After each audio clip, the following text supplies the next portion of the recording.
Fatimah binti Muhammad Sallallahu Alaihi Wasallam. Fatimah merupakan putri bungsu Rasulullah dengan Khadijah. Meskipun lahir di keluarga yang serba ada, Fatimah kecil tidak memiliki ibu susu seperti layaknya anak-anak suku Quraisy saat itu. Ibundanya sendiri, Khadijah, yang menyusui Fatimah kecil.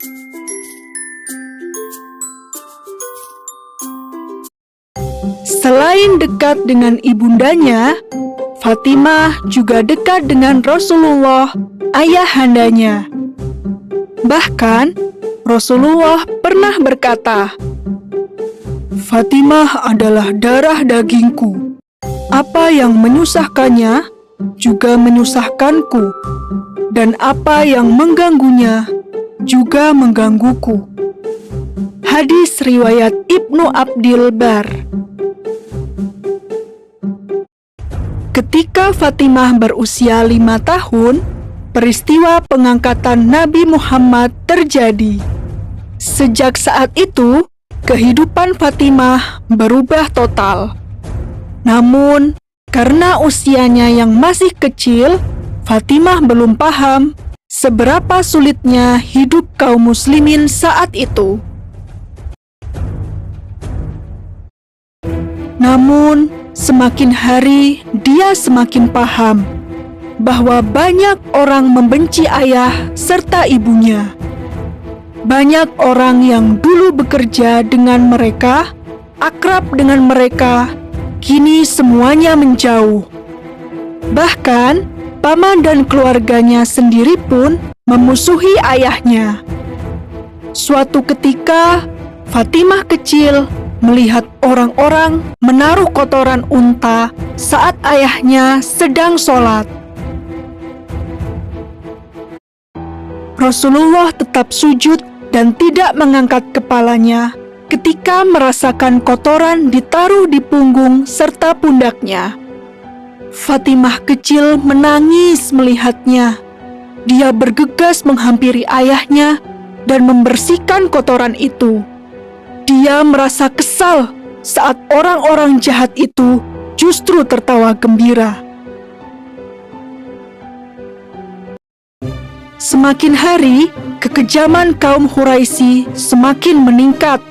Mereka mengucilkan, mencela, berbuat kasar, hingga memboikot seluruh kegiatan kaum muslimin, mengakibatkan kaum muslimin jatuh dalam kemiskinan, tidak terkecuali keluarga Rasulullah. Harta Khadijah habis untuk membiayai perjuangan menegakkan Islam, sehingga Fatimah kecil pun sudah terbiasa hidup sederhana sejak kecil. Ketika telah beranjak dewasa, Rasulullah menikahkan Fatimah dengan Ali, seorang pemuda yang memiliki sifat mulia. Dia merupakan sepupu Rasulullah sendiri. Setelah menikah, Fatimah tinggal di rumah suaminya. Rumah itu sungguh sederhana, tidak ada perabot apapun. Jarak rumah Fatimah dan rumah ayahnya sangatlah jauh. Hal ini membuat Fatimah tidak bisa terlalu sering mengunjungi ayahnya. Dia juga tidak bisa terlalu sering mengikuti semua kegiatan ayahnya. Meski demikian, Fatimah tetap patuh. Saat suaminya pergi, dia akan menjaga rumah dengan baik. Setelah Khadijah, istri tercinta wafat, dan Fatimah, anak perempuannya tinggal begitu jauh, Rasulullah merasa sedih dan kesepian. Rasulullah berencana untuk memberikan Ali dan Fatimah rumah yang lebih dekat. Salah satu sahabat, Haritsah bin Nu'man, mendengar kabar ini, dan dia pun merelakan rumahnya untuk ditinggali oleh Fatimah. Subhanallah. Fatimah terbiasa mengerjakan semua pekerjaan rumah sendirian, mulai dari membersihkan rumah, memasak, mencuci baju, hingga mengambil air. Hidupnya begitu sederhana. Pakaiannya selalu penuh debu dan arang. Kehidupan Fatimah semakin lengkap ketika dia memiliki 4 orang putra dan putri.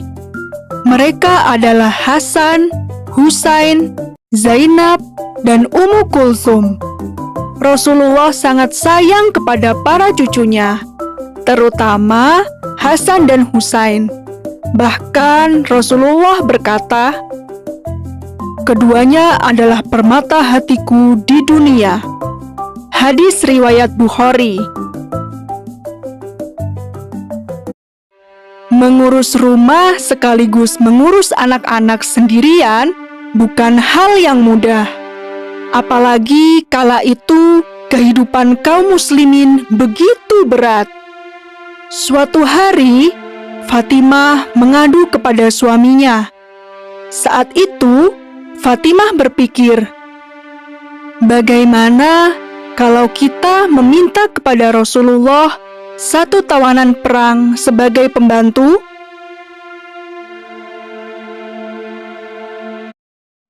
Namun, Rasulullah menolak permintaan putrinya itu. Saat itu, ada kebutuhan yang lebih mendesak, yaitu menjual para tawanan perang itu, dan uang hasil penjualan itu akan digunakan untuk membeli persediaan makanan bagi seluruh kaum muslimin. Fatimah dan Ali bisa menerima alasan itu. Namun, tetap saja hati mereka merasa pedih. Malam harinya, Rasulullah menemui putri dan menantunya itu. Rasul berkata, "Maukah aku ajarkan kepada kalian yang lebih baik dari yang kalian minta tadi? Jika hendak tidur, bacalah takbir 33 kali, tasbih 33 kali, dan tahmid 33 kali. Ini lebih baik dari seorang pembantu." Hadis riwayat Bukhari.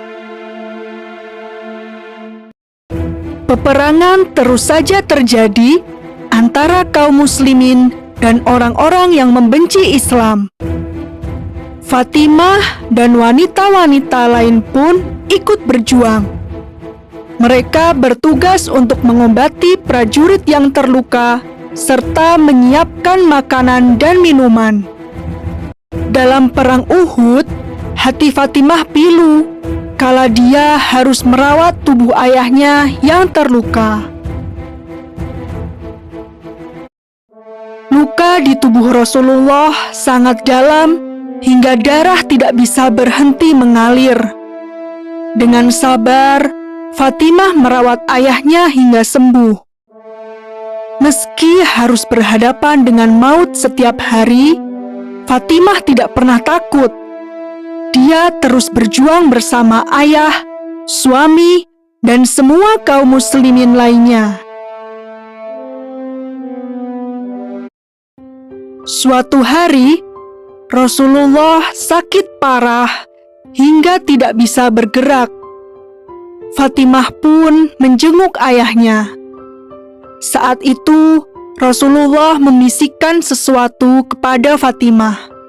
Namun, Fatimah tidak mau memberitahukan kepada siapapun tentang apa yang dibisikkan oleh ayahnya. Tak lama setelah itu, Rasul pun wafat. Barulah setelah ayahnya wafat, Fatimah kemudian bercerita tentang apa yang dibisikkan oleh ayahnya. Ternyata, Rasul berkata bahwa sakitnya itu akan segera berakhir dengan kematian.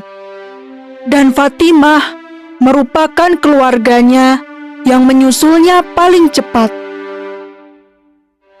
Rasul juga berkata bahwa Fatimah adalah pemimpin para wanita di surga selain Maryam binti Imron. Dan ternyata benar, 6 bulan setelah Rasulullah wafat, Fatimah sakit parah dan kemudian menyusul sang ayah.